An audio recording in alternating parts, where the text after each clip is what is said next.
Starting off my upbringing, I was raised by a single mother, lower middle class, and so the majority of my life I was raised in an apartment complex. My mother was my rock, she was my foundation.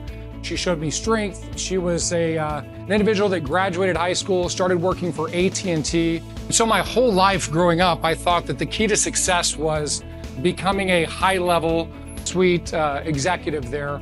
That's who my mother looked up to, and naturally that's who I looked up to. And I obviously did not go the corporate route. I was a guy that hated school, I just kind of saw right through it. It's now cool to see that it's mainstream, that educational route is not the key to success. Right out of high school, I graduated in '99. I replied to an ad to sell Cutco cutlery. Didn't know anything about it. This was the first opportunity that I was exposed to where there was an unlimited ceiling on the amount of money that I could make.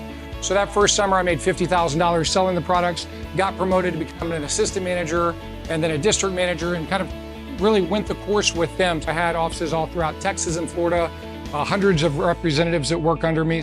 And making 250 grand when you're 23 years old, 24 years old, 25 years old, I thought I was successful.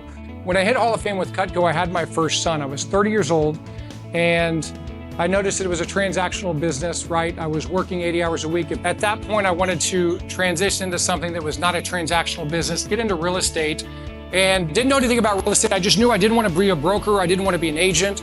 I wanted to have equity in something that had some sort of reoccurring revenue. And I stumbled across the RV park space.